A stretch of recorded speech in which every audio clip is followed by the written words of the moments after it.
Waislamu kuingia hapa. Lakini kwa mujibu wa kanuni za serikali. Alright. Nini tatizo na laweza suluhishwa vipi? Badili ya kusukuma mambo mkayasoza kama hivi wanavyofanya na kutunga kanuni mpya nani awemo. Haya ni mambo kabla hayajapitishwa huu mswada. Haijafanywa.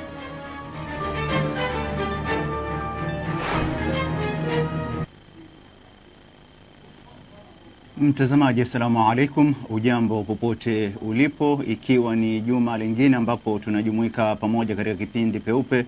Karibu sana kwa moyo mkunjufu, ama uweze kuandamana nasi hadi tamati, hadi itakapokuwa inawadia majira ya saa 1 jioni ya leo. Kama kawaida katika kufanikisha kipindi niko na mzee wangu Istanbul wa Sheikh Abdullahi Nasir. Mimi jina langu ni Jonathan Mwanzia.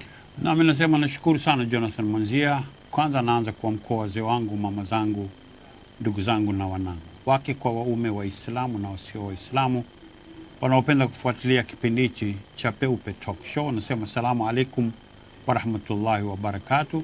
Kwa wale ambao si Waislamu pengine wangependa kujua maneno haya yamaanisha nini, maneno ya maamkuzi assalamu alaikum wa rahmatullahi wa barakatuh, watu naambizana kwamba amani Mwenyezi Mungu, rehema zake na baraka zake ziwe nanyi nyote.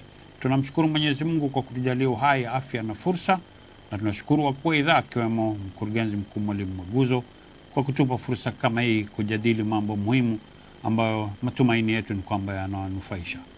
Kwa moyo mkunjufu, unyenyekevu, heshima na taadhima, kwa niaba Kennedy Baraka, Joram Kamboni, Bragin Maina na Jonathan Mwanzia, nachukua fursa hii kusema karibuni, tuandamane pamoja hadi tamati, tuangalie tutanufaika kwa yapi. Asante sana mzee wangu, karibu. Tukiwa na wingi wa matumaini basi kwamba unaandamana nasi katika kipindi kama hiki. Kama unavyoona tuko mbasha kabisa katika ukurasa wetu wa Facebook na vile vile katika ukurasa wetu wa YouTube. Tunapatikana kwa jina Al-Shifa Online TV Kenya.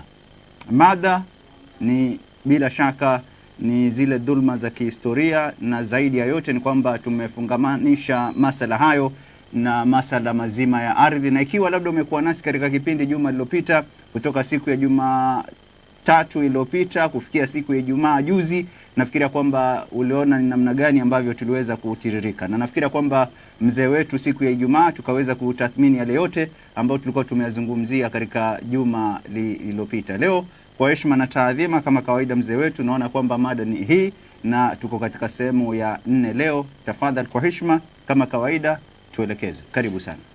Shukrani tena Jonathan Mwanzia. Leo wazee wangu, mama zangu, ndugu zangu na wanangu, kwa muda mrefu tumezungumza masuala ya Waswahili, lakini watu wengi, mimi binafsi, wananiandikia, wananipigia simu, wengine walikosa vipindi vilivyopita, wanataka kujua Waswahili ni kina nani. Lakini kabla sijaenda kwenye Waswahili ni kina nani, mada yangu leo nataka kuzungumzia jambo muhimu ambalo laambatana na mambo tunayojadili ya ardhi, na hususan ardhi ya Wabajuni. Na sitataka kuwarudisha nyuma sana, lakini nitawarudisha hadi miaka ya 60 palipokuwa na mjadala kuhusu mambo haya, kwa kutaka kuangalia mustakbal wa mwambao wa pwani utakuwaje iwapo Kenya itapawa uhuru. Kwa hivyo kulikuwa na nyaraka ambazo baadhi ya wazee wakiandikiana na James Robertson na milki ya Uingereza kwa jumla, na leo nimeona ni timbe kwenye nyaraka zilizokuwa nyumbani, na nikaona kuna moja ambayo ilikuwa ikijulikana kama Central Bajuni Association. Ni chama ambacho kilikuwa ni cha Wabajuni na kilikuwa na nguvu na sauti sana wakati ule. Nimeangalia katika faili ambazo ni zile ambazo ziko paka kwenye makavazi ya milki ya Uingereza, na maneno ambayo yameandikwa humu, na hakika Wabajuni wengi yatawashtua, kwa sababu kama tunapozungumza masuala ya Sheikh Abdullahi kuuza au kutouza, Wabajuni wengi hawajui ilikuwaje, kwa sababu mwakilishi wao alikuwa Ahmed Jenebi. Mhm. Alikuwa ana nguvu pia yeye sana, akipendwa sana na watu wake. Mhm. Kwa mujibu nilivyoelezwa na mzee wangu mwenye Sheikh Abdullah Nasir. Mhm. Na mzee mmoja ambaye alikuwa ni rais au kipenda ni kama mwenyekiti wa Bajuni. Alikuwa ni mzee akiitwa Obodin. Nafikiri wewe wajua Obodin, mtangazaji. Bila shaka. Atakuwa yeye ni babu yake pengine. Mhm. Leo nataka kumsoma yeye na baadhi ya wenzake waliandika nini kuwajulisha Waingereza matakwa yao kama Wabajuni. Na mule tutaweza kufahamu ardhi ya Wabajuni ilikuwa ni pana kiasi gani, sababu yako maneno mengi wamezungumza, na ningependa kama kawaida yetu, iwapo ndugu yetu Kennedy Baraka atakuwa yuko tayari akituwekea kwenye stream yetu, tutaanza kunukuu kutoka faili, manake iko picha ile faili ambayo imeandikwa kwa wino mwekundu secret. Ukiangalia utaona file number, alafu kuna kama duara hivi boma limeandikwa 11B, alafu ona office of the chief secretary, lakini juu kabisa baina neno secret na office of the chief secretary utaona colony and protectorate of Kenya. Chini yake kuna neno subject, alafu tena neno secret kwa wino mwekundu, alafu kuna maneno yameandikwa kwa mkono. Commission of Inquiry Written Evidence. Chini kuna kama stampu nyeupe inaandikwa closed until 2012.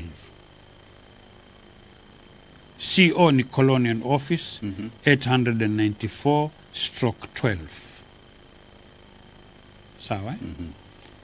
Hili ni faili ambalo hizi karatasi zilikuwa zimo ndani. Sasa tukienda kwenye ukurasa wa kwanza ni barua. Kopi ya barua ambayo imeandikwa Central Bajuni Association, PO Box number 2153 Mombasa. Sawa? Sawa. Nafikiri mtazamaji waiona hiyo barua. Fuatana na mimi pole tukinukuu. Central Bajuni Association, PO Box number 2153 Mombasa. Tarehe ni tarehe 3 Oktoba 1961. Kisha inaandikiwa the private secretary, ambayo yeye private secretary anaandika to His Excellency the Governor of Kenya, Government House, Nairobi.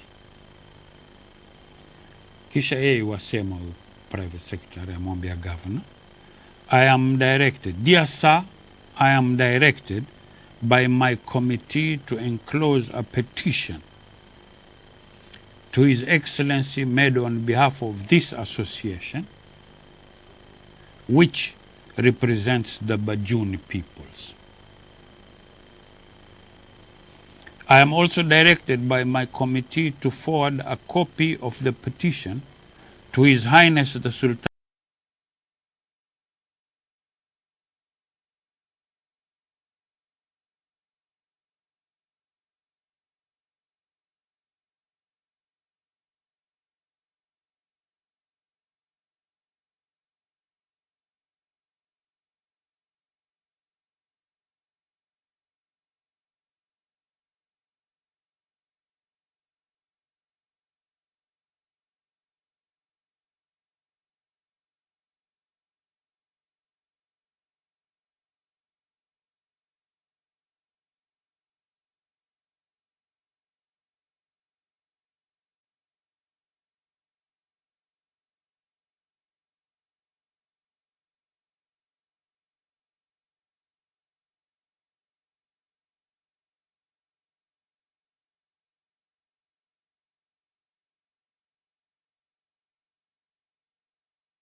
Central Bajuni Association, PO Box number 2153, Mombasa, 3rd October 1961.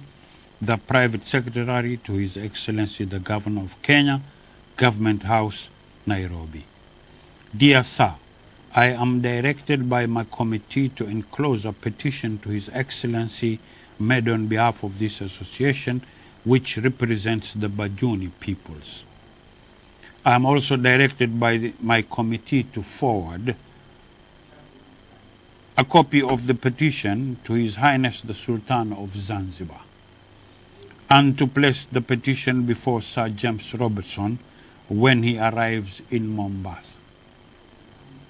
In view of the fact that the Bajuni lands form part of the colony of Kenya, my committee was advised that the petition should be directed to His Excellency as Governor of the colony before the views of my association are placed before the Commissioner.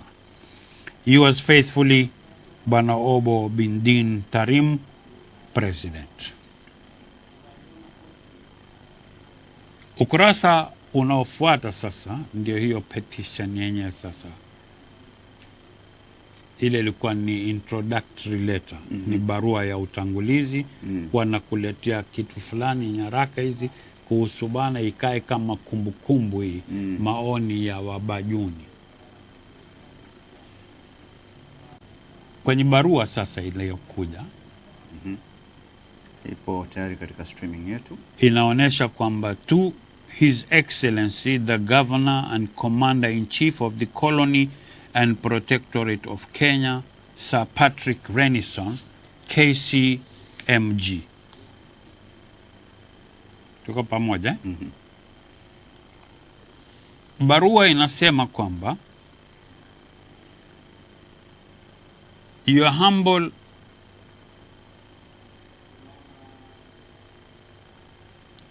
humble petition of the Central Bajuni Association humbly shows, Your Excellency, we, the elected senior officers of the Central Bajuni Association, humbly petition Your Excellency to convey the following representations to Her Majesty's government through Sir James Robertson, the Commissioner duly appointed by Her Majesty's government to inquire into the status of the Kenya Protectorate.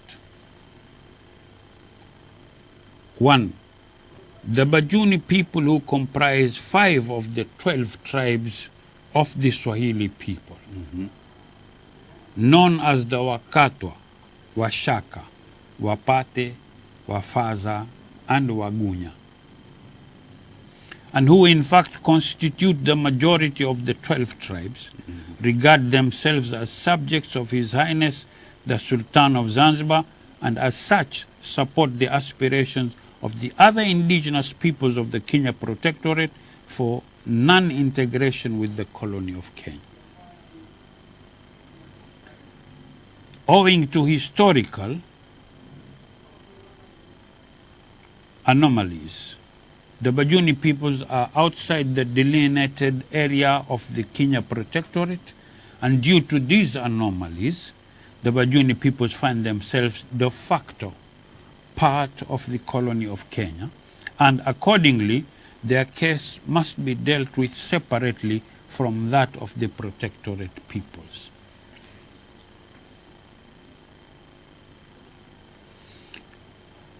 Three, to plead our case, it is necessary to mention in some detail the history of our lands, and particularly the events which took place towards the middle of the 19th century.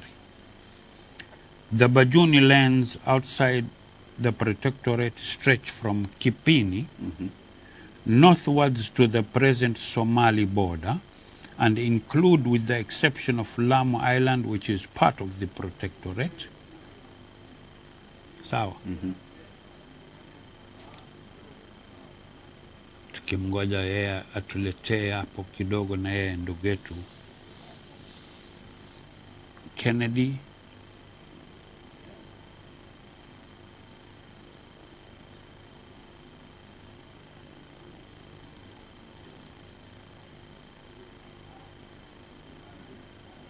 which is part of the protectorate, the Bajuni islands of Manda, Pata, Faza, and other smaller islands, and includes what was once the Witu Sultanate, an area of about 1,200 square miles within the limits of Kipini on the south to the northern end of Manda Bay.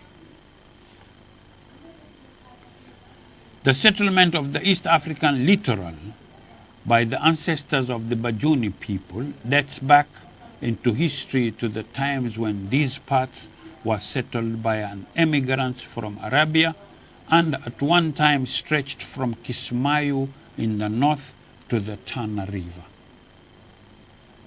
The center of our people is, in fact, the town of Barawa, now in Somalia. The Northern Territories, over which a concession had been given by the Sultan of Zanzibar to the Imperial British East Africa Company, were in 1899,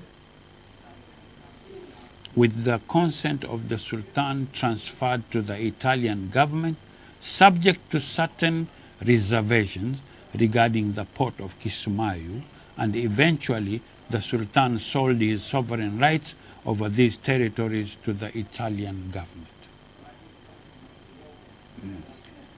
By the Anglo-Italian Convention of 15th May 1924, the British government ceded its rights over Jubaland, including Kismayu, to the Italian government, that government indemnifying the Sultan of Zanzibar for any loss of revenue arising out of the transfer of the territory. The sovereignty of the Sultan over the northern Bajuni lands was accordingly ceded to the Italian government, the remainder remaining under British protection. The Witu Sultanate was founded by one Ahmad bin Fumo Luti, alias Ahmad Sheikh Farouk, the last Sultan of Pate, who in about the year 1860 was defeated and outlawed by Sultan Sayyid Majid of Zanzibar and took refuge on the mainland, where he made himself an independent chief, not recognizing the suzerainty of Zanzibar. In 1885, Sultan Barghash of Zanzibar determined finally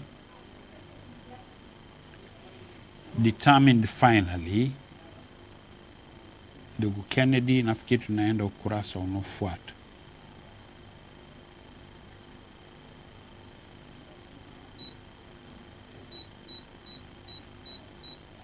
To subdue Sultan Ahmed and reincorporate within his dominion the Witu Sultanate.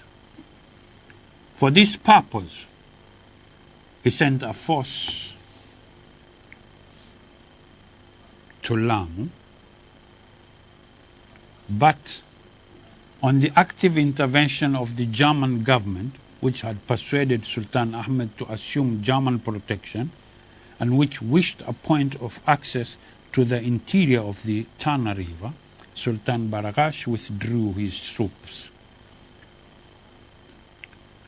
The declared German protectorate over the Witu Sultanate was the only reason why this area was specifically excluded from the Sultan of Zanzibar's dominion in the Anglo-German Agreement of 1886, upon which was based the subsequent boundaries of the Kenya Protectorate as laid down in the Kenya Protectorate Order in Council 1920 and the Kenya Colony and Protectorate Boundaries Order in Council 1921. From 1886 onwards, the German government consolidated its hold on the Witu Sultanate when the German Witu Company was established and covetous eyes were directed against the part of Lamu which remained within the Sultan's dominion and the Imperial British East Africa Company's concession.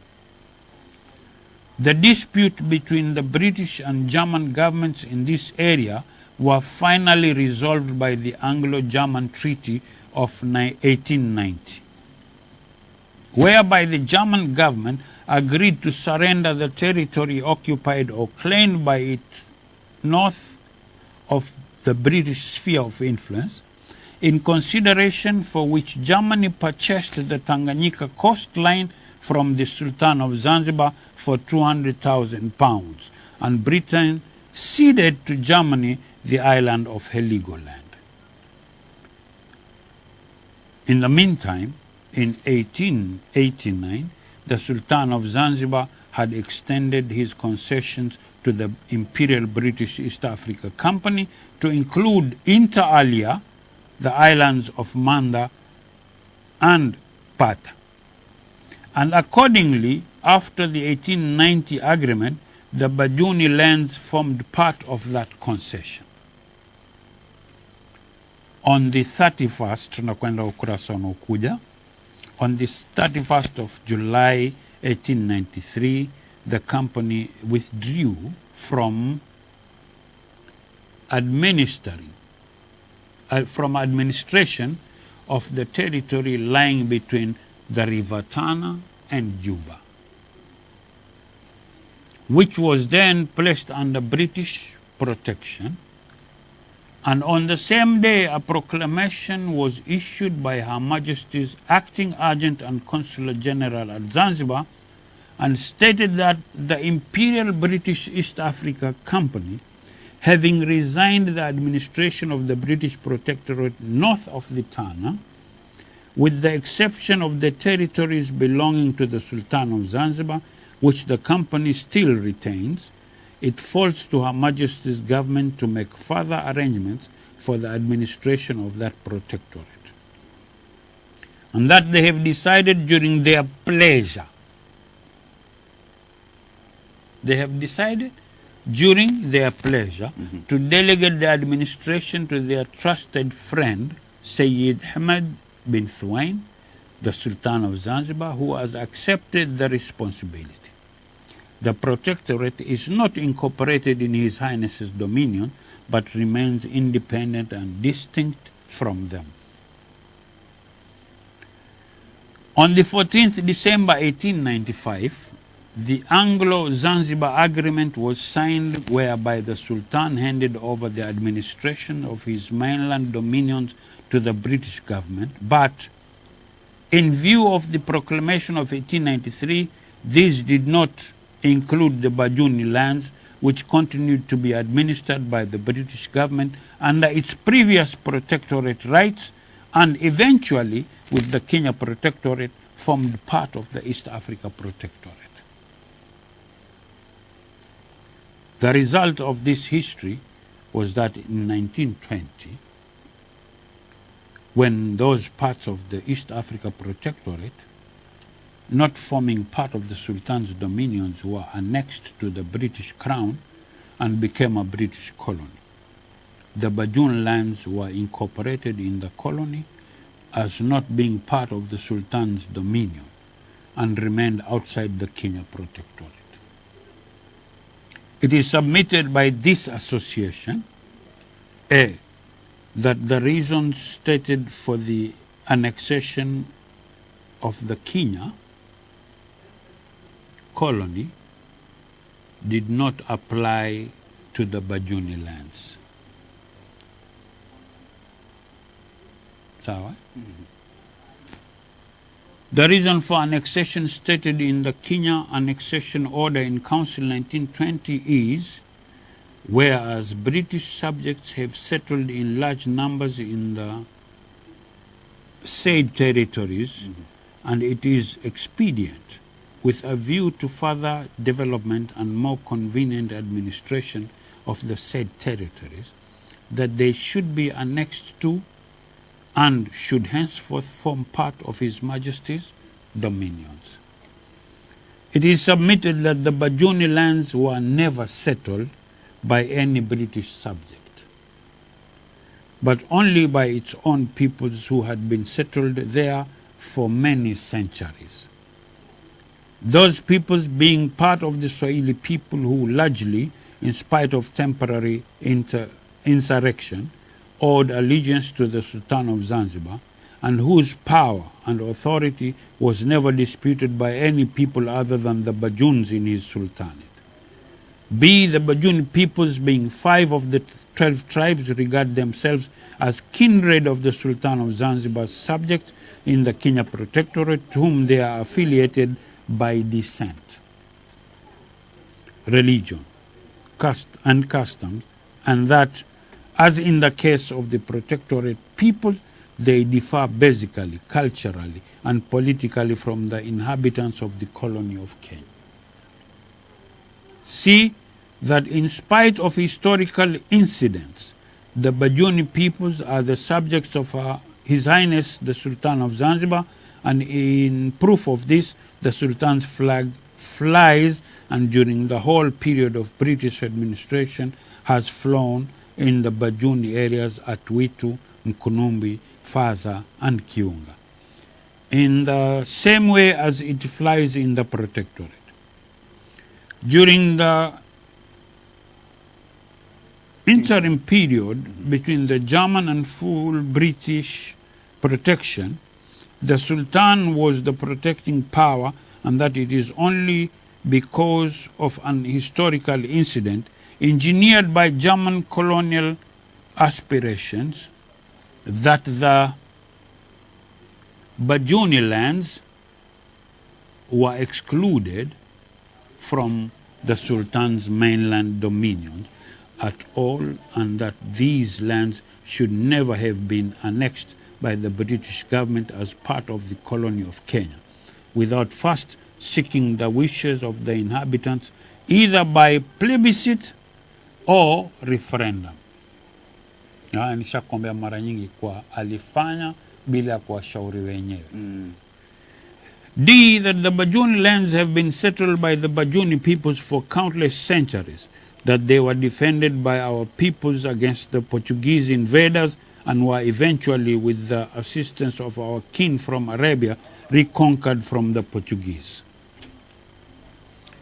13, in view of our history and our ethnic, religious, and cultural ties, we consider ourselves as much true inhabitants of Mwambao as the Protectorate peoples, whose views on autonomy we support, and it is our honest desire that the Bajuni lands be joined to and be integrated with the Protectorate, and that our peoples be one with the peoples of Mwambao.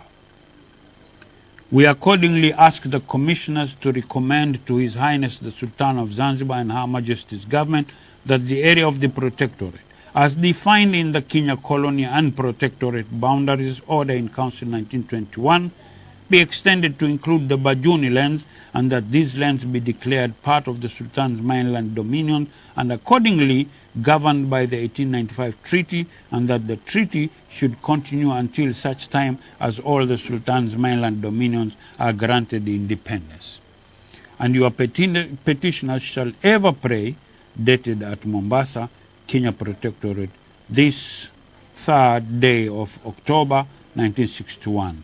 President Bwana Obo bin Dini Tarim, alafu saini yake, alafu kuna vice president, alafu kuna ya mwisho baada hii kuna saini tena 2 secretary na treasurer. Naona kama ni Abubakar Jahazmi na mwingine ni Ali, ana jina jingine hapa si alisomeke, Ali Mbaraka au Ali nani. Haya ni maneno ya wazee wa Kibajuni mwaka 1961. Wanatetea ardhi yao. Kwa ufupi wamejeleza kuwa wanavyojua wao ardhi yao ni mpaka Kismayu. Na katika kuzungumza vipindi vilivyopita tulitumia ramani map ya Kenya kwa eneo fulani lilikuwa ni Uganda mpaka 1926, na sehemu hii wanaoitaja hawa wazee kina mzee Obodin kwa mpaka 1925 Mwingereza akampa Mtaliani zawadi. Na mzee Obodini kwenye memorandum yao ya 1961 anrudia maneno yale, na ameeleza vizuri sana khalfia na tarikhi yake ardhi ile. Na ameeleza kwamba katika kuitoa kwake, aidha sultani au yeye Mwingereza ama wote wawili hawakuwashauri Wabajuni wala hawakufanya kura ya maoni kwa tutakampa Mtaliani, mwasemaje? Jubaland.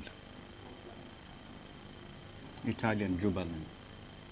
Si Italian, ni Bajuni Jubaland. All right. Italian 1925, Bajuni ashakaa kwa miaka 1000 ngapi kabla ya kupawa Mtaliani.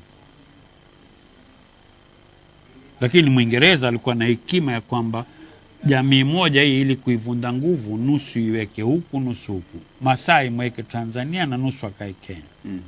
Turukana mweke Uganda alafu na nyingine kae Kenya. Bajuni mweke huku na wengine huku. Wasomali waweke Somalia kidogo na wengine. Waoromo hivyo hivyo. Divide and rule. Sasa tunapozungumza dhulma za kihistoria, haya ni kabla ya yaliyozungumzwao ya shifta. Si ni 60s shifta? Ndio. Haya ni 61 shifta, hajaanza hapa. Hawa wataka kuambia watu bana, sisi ni hivi, ardhi yetu si hii, ni pana, na kama ni hivi basi tutataka tuwe na hawa wenzetu pamoja.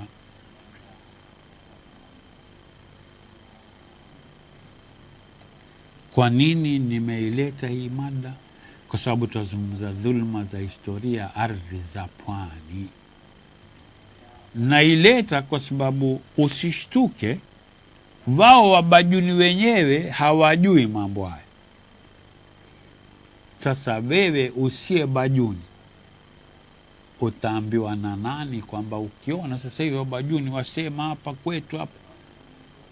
Na ukumbuke wakueleza vizuri, sisi tuna mapotre matano ya hizo kabila 12 za Waswahili, ambapo hizo ndio kubwa.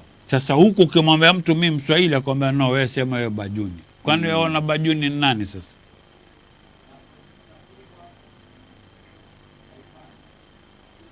Na kama yale nilikwambia, unaona yakizungumzwa masuala sasa hivi, ukimwambia mtu wewe Mgunya akasirika. Sasa huyu mzee Obodini alikuwa hajui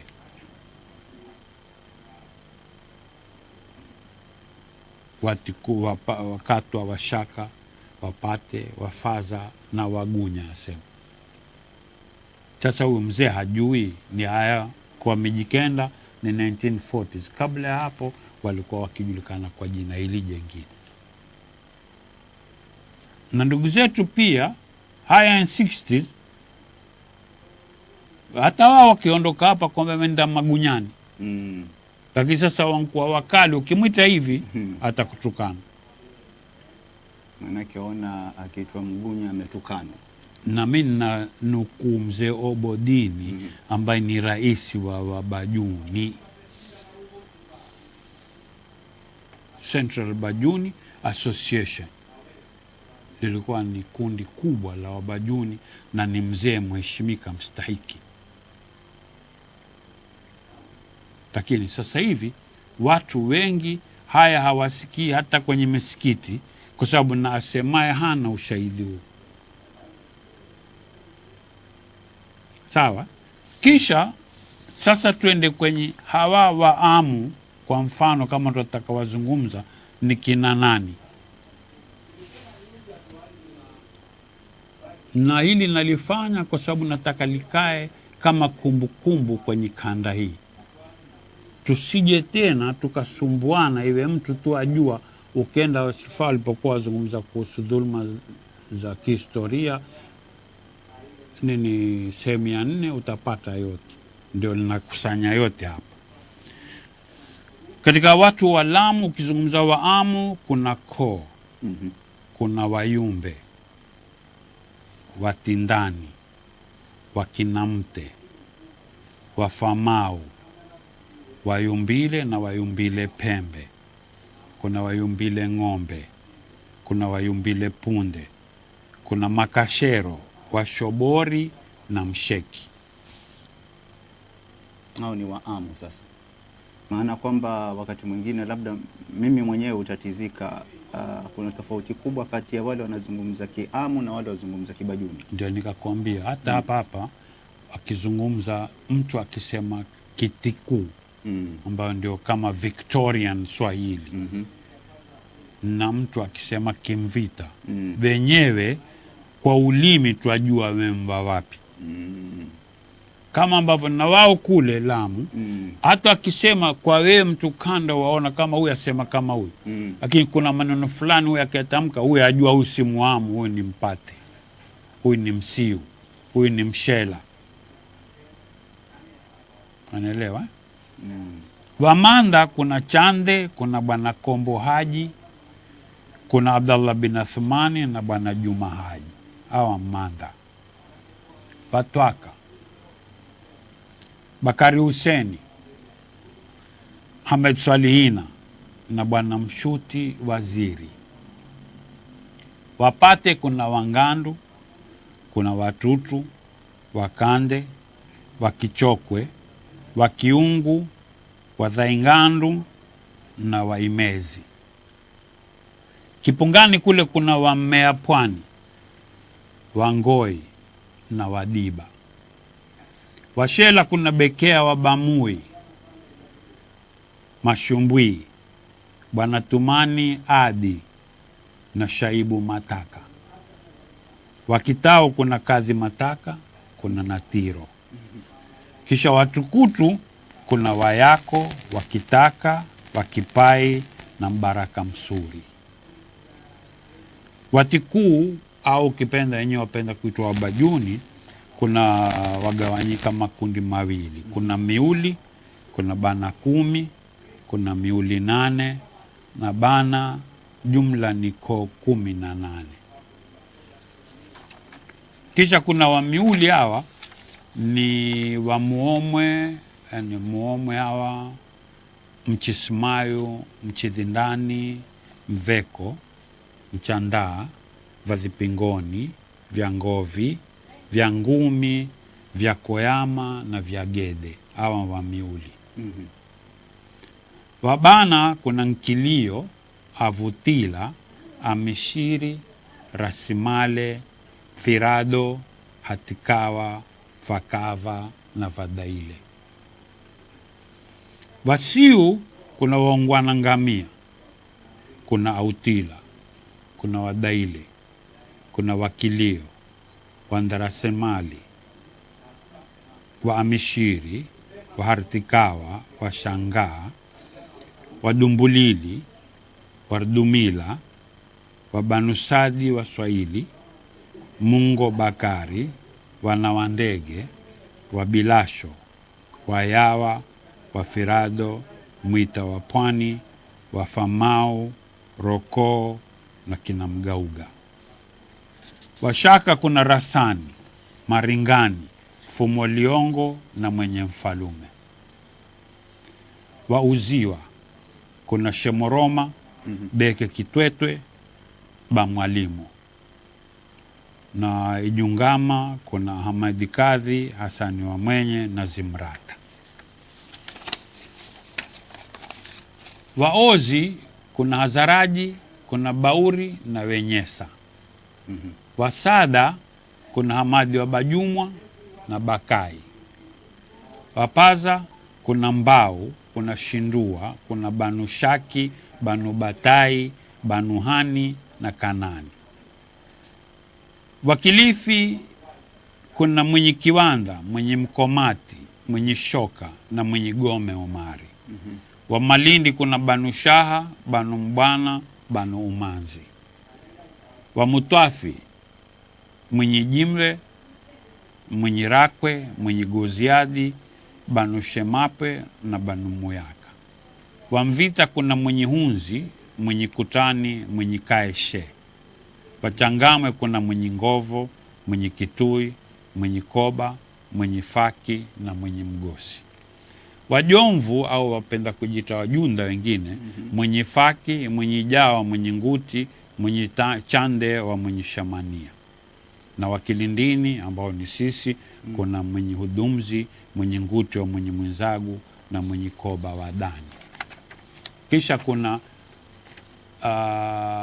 mwenye unzi, mwenye kayo wa Pembe, mwenye Hasani wa Hasani. Lakini hawa wengine huku kwenye Wajomvu kuna na mwenye usi wa Muhaji na mwenye ulede wa Ndao. Watangana kuni mwenye Gwisa, mwenye Umbwi, mwenye Mjaka na mwenye Muli. Sasa kuna na Wabarawa kwa sababu hiyo Jubaland. Sasa hawa Wambalazi, Shina ni Shangamasi na kozao Tano, Dakhtira, Guigal, Tune, Dafraf, Tune Ture. Na katika hawa wagawanyika makundi mawili, Wakatwa wa Firado na kundi lingine lililokwenda Pate, baadhi yao ni Kumkhatim, Rerewali, Mkaya, Kuvulahi, Rere ya Karani na Lamawi. Wabarawa wao wanajiita kwa kabila ya Wambalazi au Wabarawa. Wangazija nao pia ni Waswahili. Wainyaishe, Wambude, Wainyarajabu, Wabambao, Wainyakodoa, Inyafezezi, Wainyarume, Waistanda, Istanda mjini, Nsujini, Wanzuani, Wambeni, Wahamahame, Wamayote, Wamoroni, Wabangwa, Wamutsamiuli. Unaona sasa watu walivyoshikana sana. Ni koo hizi ndio nikakwambia ile unakubali Washona wa Pemba utaki, na ukisikia ile majina ya Wakilifi utaona majina ya Kipemba, ukisikia Watangana utaona Wapemba pia wanayo. Kisha Lamu na Ngazija na Barawa wako watu ambao kundi la pili la Waswahili ni lile la wageni waliokuja katika miji ya Waswahili wakawaoa wanawake wa Kiswahili, na wengi wao ni Waarabu katika visiwa vya pwani ya Kenya, na baadhi ni Waajmi au Wapashia. Mtoto anayezaliwa anakuwa ni mmoja kwa moja ni Mswahili wa kundi la pili. Na hawa utawapata zaidi makabila ya Kiarabu yaliyokuja mwambao wa Afrika Mashariki ya Kenya. Kuna Mahazumi, Jahadhmi, Al-Maawi, Al-Bakari, kuna Al-Busaidi, Al-Hussein, Abu Bakar bin Slim Sharif, masharifu hao, Al-Mahdali, masharifu pia, Shatri, masharifu, Jamali Leil pia masharifu, Sagaf, masharifu, alafu kuna Baskuti, Al-Abthani, kuna Nabhani, kuna Al-Bauri, kuna Al-Rudaini, masharifu, Shamuti pia wako, Baakori, Ganzel, Bayusuf, Basaida, Bahemedi, Basheikh, Bahri, Basalama, Khambushi, Baakeli, Baakabe, Binhiriz, Alwaili, Alhatimi, Alnadhiri, Alamudi na Alkindi.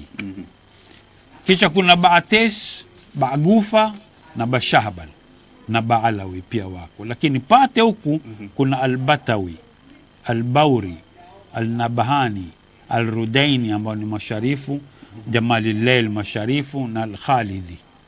Kina Balawi wako katika pote gani lako? Bado hapa. Batawi hawa si Balawi. Balawi wako huku tutakuja. Wako manake wanahusiana zaidi na kundi lililokuwa manake Balawi pia nafikiri wako kwenye usharifu. Lakini wako kwenye kundi la Waarabu waliokuja.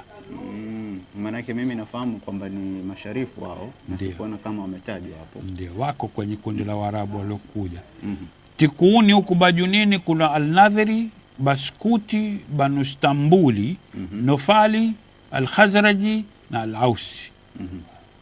Kisha Siu kuna Abu Bakr bin Salim Al-Hussein masharifu, Jamali Leil pia wako Siu masharifu, Shatri masharifu, Shihali au Sagafu masharifu na Rafraf. Sawa.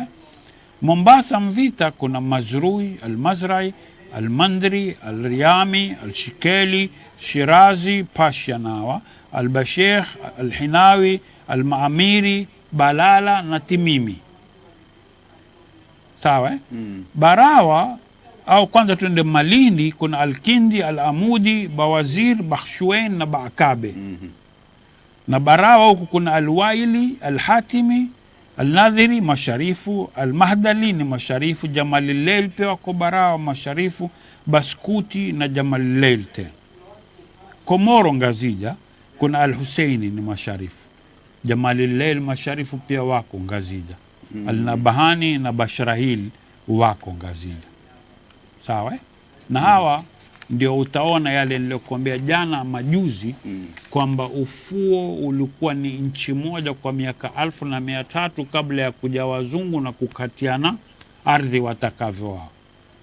Hapa ndipo ninapokuambia huwa pananishtua kwa nini Mngazija atakuonekana mtu kando. Na naomba nisikizwe kwa makini ndugu mwanzi. Mngazija, Mbarawa, Mpemba, Mtumbatu. Kwa nini hapa kwetu anakuwa ni mtu kando, wakati kabla ya Mwingereza kutukua mamlaka, hata wakati wa sultani, hawa walikuwa waingiana na kuzaana, Wapemba na watu wa huku kama Watangana wankwenda Pemba, Mazurui wankwenda kule, Wapemba wankuja huku, watu wanaoana wanzaana. Kwa nini iwe tabu kumtambua Mkomoro, Mbarawa, Mpemba, Muunguja, awe apata tabu hapa mtu ambaye ni mmoja na watu wa hapa kwa miaka 1300 kabla ya yule Mwingereza kuja?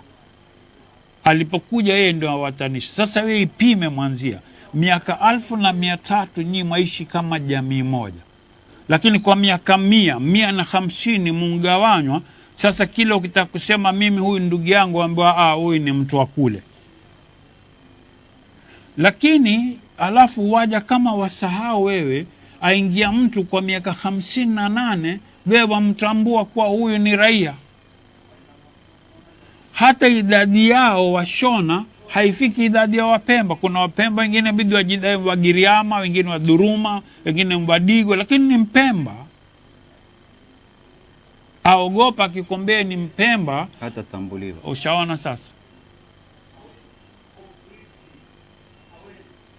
Sasa faida ya hichi kipindi ndugu yangu Manzia, nimesoma nyaraka hizi za mzee Obodin marehemu, Mungu amweke mahali pema, kukuonesha wewe ambaye tuwazungumza mara nyingi, lakini zaidi ni wale ambao wako kwenye mamlaka ya serikali, kwamba jamani, kuna mambo mimi naelewa kama Stambuli kuwa hamuyajui. Sasa hapa kwenye kipindi, kwa sababu Al-Shifa nembo yake, neno lake kuu ni kukuwezesha. Na Peupe Talk Show kila siku nasema ni kipindi ambacho huwezi kupata mbadala kwenye idhaa yoyote. Hakuna idhaa ya kufanyia mambo haya. Sasa naelewa mimi mnapowapa tabu ndugu zetu ambao sisi wenyewe twajua hapa ni kama kwao, kwa sababu tushazaana. Lakini na wao pia nataka kuwaomba wajue kwamba licha nyinyi, sisi wenyeji wenu hapa hawataki kututambua. Wasema hakuna Waswahili. Kwa hivyo usione ajabu wewe ukikataliwa. Sasa ninachojaribu kufanya nini? Kwanza kumwelewesha huyu ambaye yuko serikalini kwamba hayo ufanyayo makosa.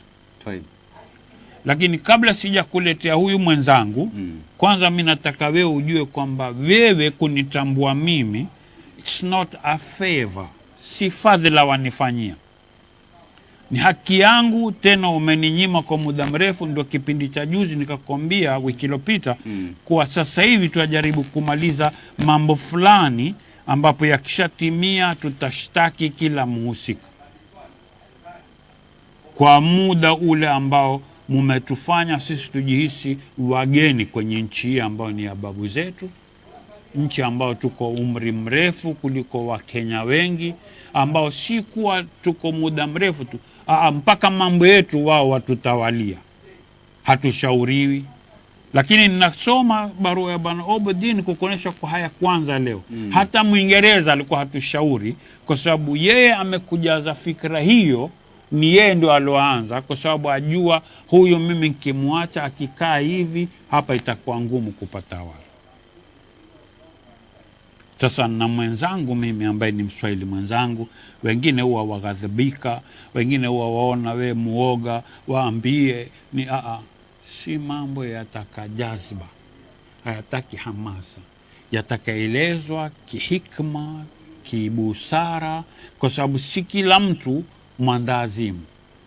Na nawaomba nyinyi wenzangu, mimi wenyeji wa miji hii yetu, watu walioko kwenye mamlaka ya serikali, si kila mmoja ajua haya tusemayo, na kwenye kuelezwa hayataki hamaki, hayataki kutukanana, hayataki kejeli, hayataki kukashifiana. Iwapo kweli waweza kuthibitisha, basi pana haja ya kumtukana mwanzia ili akubali, si kumpa ushahidi akashindana na karatasi tu. Sasa na kumpa ushahidi pia pana namna mbili. Ndio hapa huwa panaleta changamoto kubwa. Waona tuwape karatasi kama watu binafsi, au karatasi zipelekwe bunge ili bunge lote lithibitishiwe kwamba haya afanya serikali makosa.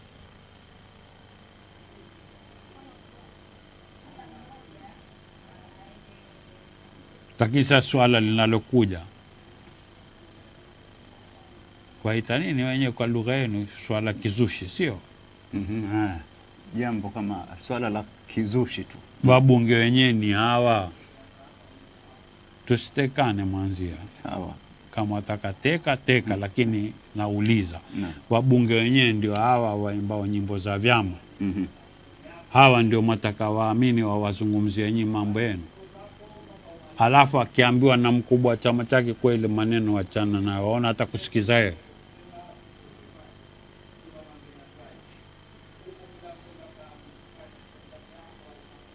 Hapa ndipo palipo na changamoto kwa kila mpwani.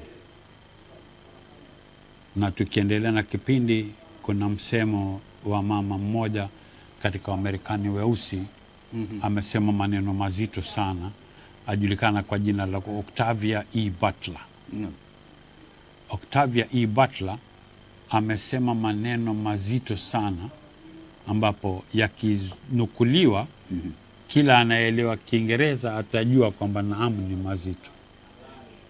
Naomba ninukuu kabla sijampisha profesa wangu. Octavia asema, choose your leaders with wisdom and forethought. Chagueni viongozi wenu kwa hikma na busara na fikra za kuona mbele. To be led by a coward is to be controlled by all that the coward fears. Kuongozwa na mtu muoga ni kuongozwa na kila ambalo yeye huyu muoga aliogopa. To be led by a fool is to be led by the opportunists who control the fool. Kuongozwa na mjinga ni kuwa waongozwa na wale watu wapendao kutumia fursa, ambao wao ndio wamcontrol au wamtamalaka huyu mjinga anayewaongoza nyinyi. To be led by a thief is to offer up your most precious treasures to be stolen. Na kuongozwa na mwivi ni kutoa mali ghafi, rasilimali zote mlizo nazo ambazo mwazitukulia kwa hali ya juu, ziibiwe na huyo mwivi. To be led by a liar is to ask to be lied to. Kuongozwa na jichurongo ni kuomba kudanganywa. To be led by a tyrant is to sell yourself and those you love into slavery. Na ukiwa utaongozwa na mtu ambaye ni mgandamizaji, mnyanyasaji, basi wewe ni kwa umejiuza, na wale ambao wawapenda pia umewauza kuwatia kwenye utumwa. Maneno ya Octavia E. Butler, mwanamke Marekani mweusi. Maneno yanasema kitambo. Sasa wakati alhadhir, sasa hivi jamii yangu naiona kama hivi, ndio nikapenda kuyanukuu haya maneno. Wazee wangu, mama zangu, ndugu zangu na wanangu, wake kwa waume, Waislamu na wasio Waislamu. Mimi najua mko wengi, kila siku nawaambia, na kuna wengine hata hamupendi mjue kama mjulikane kama mwafuatilie hiki kipindi, lakini mko wengi. Ghuba, muko kwenye Mashariki ya Kati, kuna wengine wako mashariki ya mbali, Singapore kule, kuna walioko Sweden, Denmark, Norway. Sasa hivi kila mtu antulia kwenye TV yake, simu au laptop au desktop, yuangalia kipindi hichi. Wako walioko Afrika Kusini, wako walioko Nairobi, wako raia wa kawaida, wako watu wamo serikalini, na kuna wengine ni watu wapenda tunayosema, wengine hawapendi. Lakini mimi nataka watu kuwa haya niliyoyasema si yangu, na nukuu. Sasa nataka mpisha, kama mnavyomjuavyo, na mtu ambaye ndio tochi yangu, naita G Professor. Takamrushia ule mpira, sasa aniambie tuende wapi, because yeye bila yeye ndio ufunguo huwa ndio alekeza. Mimi ni mtu ile sema, nyamaza, keti chini na keti, inuka. Na nikisema hivi huwa hapendi, maskini apenda kuteka. Yeye uniambia kabla ya kipindi, kwa bana wewe useme wewe, jiseme wewe. Sasa nitajisema vipi? Mtazamaji, asanteni sana kwa jumbe zenu, na kuna maswali hapa kama kina Zaki anauliza, anasema katika kitabu cha historia wameandika kuwa the Digo tribe ndio walipigana na Wasomali hadi Kismayo. Wadigo walikuwa wakipaita Chismayo. Kweli? Alafu walikuwa wakimaanisha nini wakiita Chismayo? Ninajua Bajuni wakiita hivyo wasema kisima cha juu. Sasa yeye Mdigo akisema Chismayo ilikuwa maana yake nini? Kama hapa Mombasa, sema hii pia ya Wadigo hapa walikuwa wakisema Mwambaze. Sasa tushasikia sana.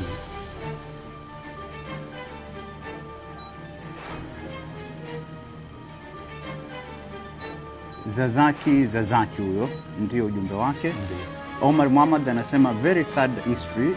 Wapemba, Wabarawa na Wakomoro wasiogope. Anasema kwamba they must come out and demand their rights prior to colonization and independence. Anasema mfumo ni wetu. Anafikiria kwamba ufuo. Alright. Nafikiri swala hili ndio nikana kuuliza, na nafikiria kwamba umeweza kuleka wazi ukasema kwamba watashtakiwa mmoja baada ya mwingine. Ndio nikakwambia sasa, unaona kwenye ile nikikwambia tuajipanga mambo fulani, kuna ripoti ambazo tuaziandika. Kisha kabla ya kujifanya, kwa sababu huwezi tu kuamka ukajitia wewe utawakilisha kila mtu. Pana wenzio watatokeza da mimi huwa ni wakilishi mimi. Ndio aliyotokea miaka ya 60. Wakati kina Sheikh Abdullahi wako Lancaster, wako watu humo walikuwa wakitoa maneno, wakipoa kitu kidogo akiandika telegram kwa huyu hata mimi anizungumzie. Sasa ndio nakwambia na wazungu kwa uwerevu, wewe uko mkutanoni, wewe mkali wapiga meza. Ya excuse me, kuna telegram yako. Ili akuvunde moyo. Kwa hivyo kwanza tutawaita watu, na tena nasisitiza kwa ruksa ya serikali tutawajulisha serikali, tukutana, tutakazungumza haya, tutaalika na serikali iweko tukizungumza. Ili tupate rai na idhini ya wale tunaosema tutakawawakilisha. Rai ni mbili. Moja ni kwenda mahakamani, pili ni wajumbe washajiishwe kwamba watatukua wao wapeleke bunge, ambapo likienda bunge moja katika mawili, yatajulikana yasemwayo mkweli au ni urongo. Mimi rai yangu, ushauri wangu kwa watu wangu ni kwamba yakienda bunge mbora zaidi, yakaa kama kumbukumbu. Na bunge ina wadhifa mzuri na wasta mzuri wa kuweza kuwasiliana na balozi wa Uingereza, balozi wa Ujerumani, serikali ya Uingereza na serikali ya Ujerumani, kwa nyaraka hizi, wakaulizwa hizi nyaraka kweli, kwa sababu ziko kwao, zinaandikiwa wao. Shida wajumbe wetu waona tabu kukubali kwamba sisi hatujui mambo haya. Aona itakuwa unamtweza hadhi yake, unamvunda kabisa hadhi yake, unafanya kama basi kama hujui faida gani. Na ndio kila siku nakwambia kwamba si lazima mimi au mwanzia. Wewe ukiwa utaweza kurekebisha haya, na wewe ni mbunge, ninachotaka wewe usije kwangu mimi moja kwa moja. Hichi ni kitu cha umma, tuite umma, ukipawa utoe na time frame hapa paka lini mtakuwa muwata tofauti zenu za vyama na maeneo mnaowakilisha, ukabila, rangi. Sasa mkienda kule mtakwenda kama wasemaji na wawakilishi wa maslahi ya watu. Vyama vyenu mtaweka kando, waombeni hao wakubwa wenu kwamba bana, kwa hili chama mtatusamehe. Na halitaki vita. Tunkuja uliza haya maneno mkweli?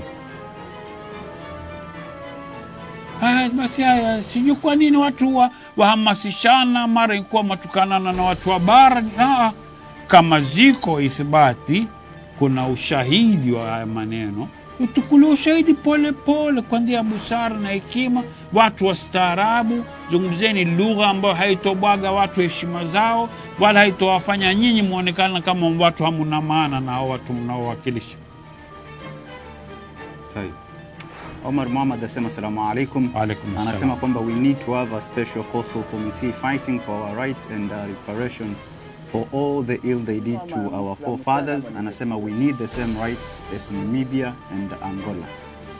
Mimi nitamwambia Omar, nataka kitu kimoja. Nakubaliana naye 100%. Lakini kwa sababu ya watu wengi mwanzia hawajui. Unaona, mimi nikikwambia wa Portuguese miaka 200. No.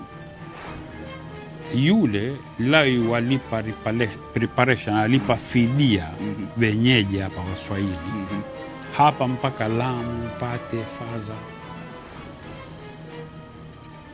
Yani ile serikali yake yaweza kwenda hasara. Na ushahidi huko kwa yeye hakuja tu yeye kama Mportugizi, ampa ruhusa na kanisa Katoliki papa aliyekuwako. Kwa papal bull kuna ilani kabisa, kama popa wantoa paka ile mijiuni jela, kwa kila ukiua Waislamu wengi wewe waingia peponi na ardhi yako ishika mwenyewe kabisa karatasi. Unaelewa? Sasa kwanza tuanze na yule miaka 200, kisha tufuatilia aliyoyafanya, alivyoiba huku, alioua, aliowatupa baharini, alafu atueleze wapeleka wapi. Sijokuwa ndio hao kina Ronaldo huko, vichwa ama vichwa vya mababu na kina Ronaldinho weza kwa vinawekwa tu mali kwenye palace ya nini ambayo hili kwa East Africa. Sasa serikali yetu haijui kamwe. Si balozi yuko Nairobi wa Portugal, kama serikali yajua basi hata haijamuuliza wewe, ngoja Vasco da Gama for Jesus sidani. Nasikia umfanya vituko sana wewe kule. Waziri wa tourism wetu hajui. Sio na vile tunavyosikitisha sana. Sasa kuna na sultani yale tunayoyasoma ya Mambrui hapa Mangina Drive, yote haya yatakalipwa.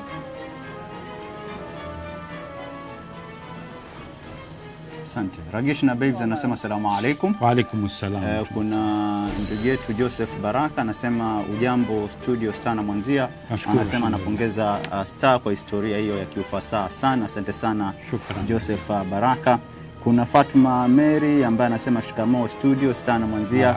Anasema anawapata vyema sana na anauliza, je, Wamakonde ni jamii ya Wapwani? Wamakonde walikuja pia, lakini walikuja kwa sababu ya kazi, ni leba. Kwa hivyo si kati ya jamii ya Pwani. Wakiwa wamekaa muda mrefu. Wametokea wapi? Mozambiki. Wamakua ndio wametoka Mozambiki. Ambapo wao na Wadigo ndio wamezaa Mduruma. Kwa sababu Mduruma hakutoka Shungwaya. Wamakonde watakuwa toka sehemu fulani za Tanzania. Lakini waweza kuwa walikuwa wanatoka kusini, lakini ndio namna ya kuishi kama vile Wazimba, Wasegeju. Naona wote hao wanatoka kusini, lakini wampanda polepole waishi hapa paka wakifika wakati wakipigana waondoka tena wasonga mbele. Au wakija kitafuta kitu fulani waja hapa. Wazimba wale walikuwa kila watu waswa. Walikuwa kwa hapa kabla ya jamii nyingi ambao sasa iko hapo Pwani. Wazimba walikuwa kwa kitambo. Hata Wareno wakuta Waportugizi wakija wakutana na Wazimba hapa. Sawa.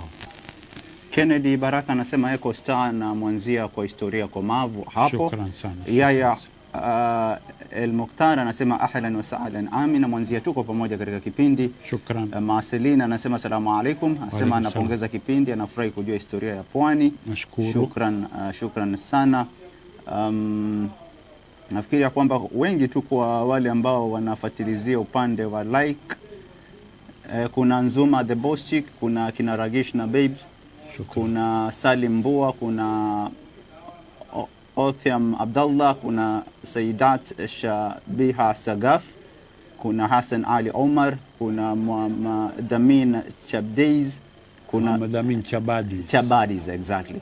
Kennedy Baraka, kuna Omar Muhammad, kuna Joseph Baraka, kuna Fatuma Mary, kuna Marceline, kuna Yahya El Mukhtar, kuna Ali Bakari, kuna Babu Sudi. Shukran. Miongoni tu mwa wale ambao bila shaka wanafuatilizia. Nafikiri kwamba nitakuwa naangazia upande wa YouTube vile vile. Nafahamishwa kwamba kuna wale ambao wanatufuatilizia upande wa YouTube. Nitataka kutizama hapa nione ya kwamba kati ya wale ambao wako pamoja nasi ni kina nani. Kuna moja kwa moja kuna ndugu yetu ambaye anajiita Khamisi Sheikh. Anasema salamu alaikum. Wa alaikum salam. Anasema aka Bachuchu huyu, Mombasa 001. Alright. Kuna Adei Balo anasema asalamu alaikum bro star. Anasema mwanzia na nyote hapo studio, op nyote mna neno insha Allah. Alhamdulillah. Kuna Emo Vora anasema asalamu alaikum star na mwanzia. Asante sana. Miongoni tu mwa wale ambao nataja wachache, lakini nataka kuamini kwamba wengi tu sana wanafuatilizia kipindi kama hiki. Sana. Naam. Hiyo wengi mimi naamini mwanzia kwamba wanaotufuatilia ni wengi, kama ninavyosema kila mara. Ni kwamba wao wenyewe tu hawapendi kujulikana wengine kwamba wao wamo. Nafikiri basi mtazamaji, ikiwa ni saa 12 inaelekea na nusu, nimejifunza mengi leo katika masala ambayo umeyazungumzia. Nafurahi kwamba nimejifunza na mimi bila shaka kwa mapana hayo inapokuja katika Waswahili. Ndio. Sawa, nafikiri kwamba mzee wangu, kama kutakuwa na la ziada tafadhali. Nafikiri kwamba tutakuwa tumeanza kipindi vizuri, tuone namna gani ambavyo kesho tutaweza kutiririka katika kipindi. Shukrani sana Johnson. Mimi kwanza kabla sijasema la ziada, ni kwa mimi nitaomba wale ambao wanatuangalia hivi sasa, iwe ni kwenye Facebook, iwe ni kwenye YouTube, waelewe umuhimu wa kufikisha ujumbe kama huu kwa wengine ambao hawajui kwamba tunapatikana online streaming kila saa 11 hadi saa 1 kila Jumatatu hadi Ijumaa. Na hivi kwenye sanduku la Al-Shifa Online TV kuna mikakati na mipango mipya inaopangwa ya vipindi ili kuifanya Al-Shifa iwe bora zaidi kuliko ilivyo. Mimi naweza kutangaza, kwa sababu najaribu kuzungumza na wenzangu, kwa naweza kuja kutoka alfajiri ya saa 12, yani saa 1 tuanza kipindi mpaka saa 4 ili tuweze kuchambua magazeti, alafu kama kuna mjadala wazi tutajadili kila asubuhi. Kwa hivyo nitazungumza na mkurugenzi mkuu, akinikubalia nitakuwa naja tuchambue, kwa sababu sasa tutaingia kwenye msimu wa siasa. Na katika siasa pengine tutaweza kualika mtu akijitolea, awe ni mwanasiasa, ni mwanaharakati, tuwe tuchambua naye mambo muhimu yanayohusu maslahi ya jamii, rasilimali, elimu, afya na kadhalika, masuala ya kimtandao, masuala ya kilimwengu, ya globalization, utandawazi, yataka yajadiliwe kwa upeo mpana wa watu kufahamishwa, mwananchi wa kawaida, kwa lugha ya mwananchi wa kawaida aweze kufahamu twatoka wapi, tuko wapi, twenda wapi, vipi. Jukumu hili mimi nakubebesha wewe unayeniangalia hivi sasa. Wajulishe wenzio kwamba Mungu akitujalia uhai, afya na fursa, insha Allah kutoka wiki ijayo tukifanikiwa katika mazungumzo yetu, kipindi cha asubuhi tutakuwa tuko pamoja. Tuchambue magazeti kama watakamuamsha mwenzio, watakamsalimu, alafu tujadili mambo yanayohusu maslahi yetu kwa ujumla. Wakati mwingine tutakuwa na mgeni, aidha mtaalamu, mwanasiasa, mwanaharakati, mkereketwa. Wakati mwingine tutazungumza wenyewe, mimi na nyinyi, na mkurugenzi mkuu akipenda au akikubaliana na fikra, tutakuwa na simu ambayo utaweza kupiga wewe kutoka kokote, tutajadili mambo haya. Na hata kwenye Peupe talk show tutafute simu, wakati mwingine masuala kama haya waweza leta, ili tuweze kujibu mpaka uridhike. Hatulazimishani, hakuna kushurutishana, lakini ni kuweza kushawishiana ukweli wa mambo yalivyo ndivyo hivyo. Ndio nilikuwa nataka kusema kabla sijamalizia kipindi cha leo. Shukrani kwa Mwenyezi Mungu kwa kutujalia uhai, afya na fursa. Shukrani kwa mkurugenzi mkuu Mwalimu Maguzo. Nyuma mitambo kuna Kennedy Baraka, kuna Joram Kambuni, kuna hariri mkuu ambaye ni Bragen Maina, alafu mwalimu wangu Profesa hapa Jonathan Mwanzia. Hapendi yeye, lakini nakwambia degree 65 hapa, hapendi tu kujua. Taona bana, lakini mimi sina la ziada. Kwa niaba ya wote wanaofanikisha kipindi hichi na wafanyikazi wote wa Al-Shifa Online TV, nataka kukushukuru wewe ambaye huwa wawata shughuli zako kuketi ukatusikiza, na haiwezi kuwa ni bure, lazima kuna manufaa wapate. Kama ni hasara, tusamehe, tukupoteze wakati. Kama kuna manufaa, basi tuombee Mungu inshallah tujalie tena uhai, afya na fursa. Kesho pia ni siku saa kama hizi, inshallah na wewe uwe na jioni njema na usiku mtulivu na uamke na afya njema. Wagonjwa Mwenyezi Mungu awape shifa, awarahisishie. Waliotangulia mbele za haki Mwenyezi Mungu awasamehe na wajalie mahali pema palipo na wewe. Asalamu alaykum wa rahmatullahi wa barakatuh. Wa alaykum assalam. Asante sana Tano. Nafikiri kwamba kila mmoja ambaye amechangia katika kufanikisha kipindi kama hiki amepewa haki yake, na takrima bila shaka kutoka kwa mzee wangu Istanbul wa Sheikh Abdullah Nasir. Mimi naitwa Jonathan Mwanzia, basi hadi kesho inshallah. Kwaheri kwa sasa, jioni njema.